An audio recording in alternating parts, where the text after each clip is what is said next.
All right, I want to talk about an experience I had this last week that really kind of shook me for a minute. And I think y'all will definitely say I've been there. So I just felt like it was important to share.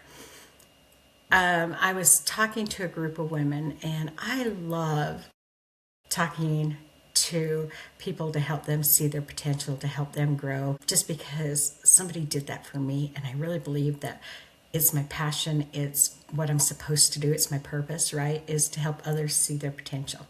So I'm talking to this group of women, 100% my element. This is where I thrive. But I wasn't thriving. There were two women in the crowd who we used to be friendly and whatnot, but as I've grown and learned and become a better version of myself, there's been a lot of eye rolling, a lot of, oh, here she goes, like a lot of judgment. And I do know it's nothing personal. I know it's because, we don't always like somebody growing to a spot that makes us uncomfortable. Anyway, I'm talking and I'm watching the eye roll and I'm watching the, oh, here she goes. And I let it get in my head. And all I could think of is, I'm not even sure how well I'm talking to everybody right now because I am so in my head about them and what they're thinking. And so gave my presentation, and then the next day I'm still in my head about it. I am still like wallowing in self-doubt. And I end up talking to my daughter-in-law, or ex-daughter-in-law officially, Brooke. And we were talking about it. She goes, this isn't like you. What's going on? I'm like, I know, it isn't. But I am so stuck in my head about it. I said, I let it affect everything last night, and it's still affecting me today. And I talked about it. Well, you know what? I've had some sinus issues going on, and when you don't feel good, it affects your emotions, it affects your body, it affects your mentality, it affects everything, right? So maybe that's it. And came up with all these reasons, not excuses, because I wasn't trying to say, it's okay, give me a pass. I was saying, let's figure out so that it doesn't happen again. And I do think all those maybe played a part, but then I was listening to Ed Milet today. And as always, he said exactly what I needed to hear. When you really get outside of your comfort zone, that's when self-doubt jumps in. Well, hello. I am so out of my comfort zone. I had that job I'd been at for 12 years, and I was really good at it. If I was struggling, I knew exactly where to go fix it. I had very little doubt in that. I would fight for what I believed because my belief was so strong. I knew what people were capable of. I knew what we could do, and I knew the tools to get us there. That's very empowering. And then I quit and I decided to write a book. Number one, I know nothing about writing a book.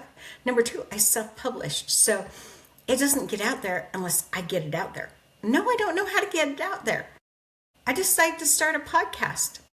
Again, I know nothing about podcasting. I don't know how to get it to people. I barely know how to record, right? And so I have all of these areas that I'm trying to grow and learn that I know nothing about. Talk about getting uncomfortable. I love getting uncomfortable, but usually it's a little bit. And right now, I'm not out of my comfort zone. I'm in a whole zone I didn't even know was there. I'm starting a consulting business. I am wanting to do motivational speaking. So I'm out there trying to do all these things that literally I have no experience with, or very little experience with. And so I'm over here in this brand new zone that looks nothing like what I thought it would look like, that I don't have the answers on how to fix. And is it any wonder the self-doubt came in? Of course not. Is it any wonder that I was questioning what I was capable of? Well, no. We are going to always have self doubt. And the more uncomfortable we get, the bigger that self doubt is going to be.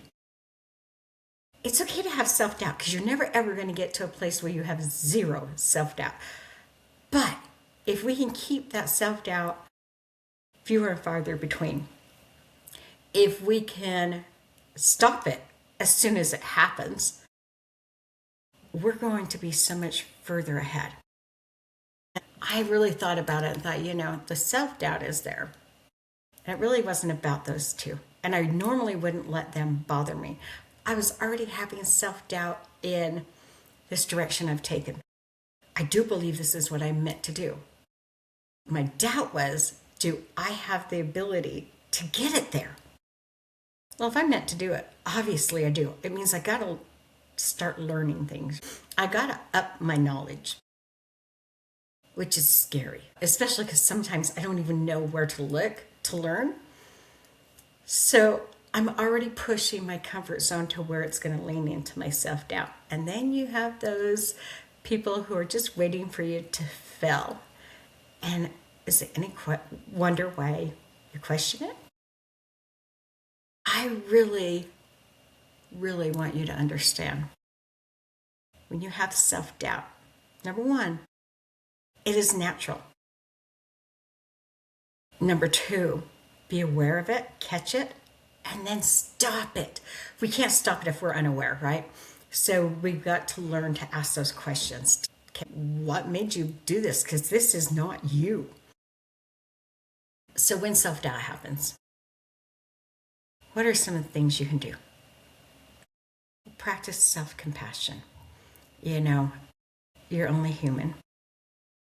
Give yourself some love. Look at how far you've come. I'm looking at where I'm at, and it's not where I was even a year ago. I've come so far, and I should be really proud of that because I've come further than I ever thought that I could have. And then get around supportive people. If you are around people who are always bringing out the negative, they're not going to help you get past your self-doubt. They're going to help you stay in it and get in it further. So get around some supportive people. You are your biggest inner critic. Our thought process, our thoughts in the back of our brain that are just telling us you aren't enough. When we're in self-doubt, we're letting them be loud. We are listening to them and believing the story that they are saying. So stop listening to them. Remind yourself it's not true. And then give yourself grace. The things we're saying are something we would never allow to be said about a friend, a family member, a loved one. We would say, that's crap, and don't listen to it. But when we think it about ourselves, we go, so true. No, it's not.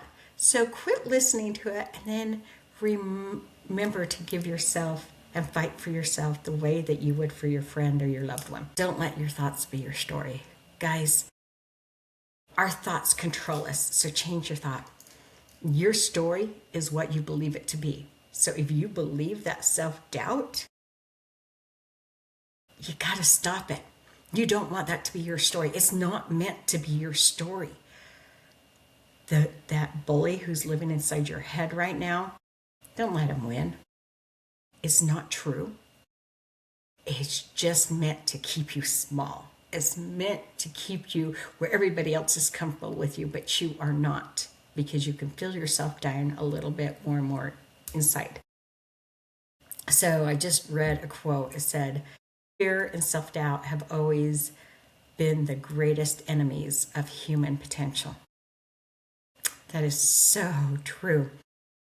That fear, that self-doubt, sometimes stop you from even starting, right? They say, that goal's probably a little too big for you. You probably ought to make it smaller. What? Of course not. One of my most favorite quotes is, doubt kills more dreams than failure ever will. And that doubt, that fear, is what stops you from starting. It's what stops you sometimes from even dreaming. I want you to understand you have a dream for a reason. Your self-doubt is a lie. It is 100% a lie. Do not give that lie power. Change what you are hearing. Now, I'm sure there's a lot of you out there going, why should I listen to her? Here's the truth. I am an average person. I'm just Janae, right? I live in a 2,500 square foot home. I have older vehicles. I am just the average redneck person. And I don't have all the answers. I listen. I love Ed Milet. I love Tony Robbins. I listen to these people and they've got great answers. And I use those answers to help me grow. But here's the problem. When I listen to them, I have a hard time truly believing that they were ever where I am. Now, they were, but their success has become so big that I think, yeah, when you were there, it wasn't the same problems. Not true, but that's what I end up hearing and thinking. They got jets, they got multiple houses, they've got the success that I haven't got. And that sometimes I don't even believe I'm capable of, right? So while I love listening to them, I always thought I needed somebody more in the same spot I am, that is learning to grow with me, that can go through the hard with me, that isn't like, I'm so successful that I remember being back there, but I don't live there.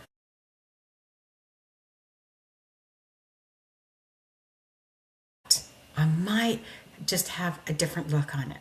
I might just have a little more growth in certain areas.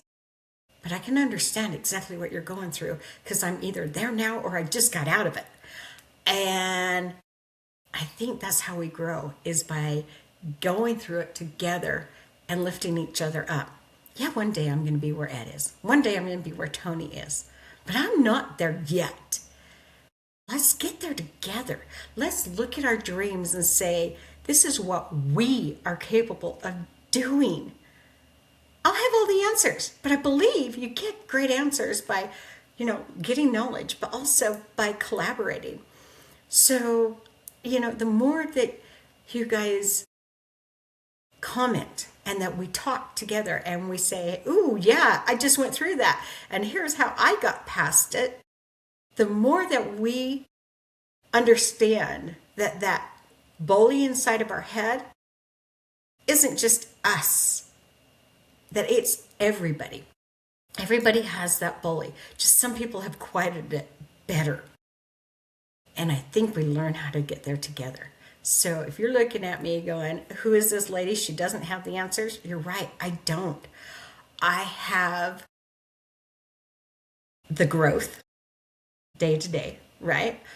I have the same issues you have. I have the same problems you have. I'm just saying, let's not go through it alone. Let's work it out together. I still am going to listen to Ed and Tony because they're my heart. They give me answers. They help put me in the right direction. It's still up to me to do the work, and it's still up to you to do the work. But together, we're not alone doing it. Together, we get to make amazing things happen and cheer each other on. I know that both went through all of the things we're going through now, but it's hard for me to truly look at how successful they are, and there's such a big gap between where they're at and where I'm at that I really wonder how I'm going to get there sometimes. And I know some of you do the same. So again, let's get there together. Just remember, self-doubt happens. Just don't stay there. Become aware of it and then do something about it. Your dreams are there because you are meant to have them. So let's get out. Let's do this together. Let's create our wildest dreams and live our best life. We've got this.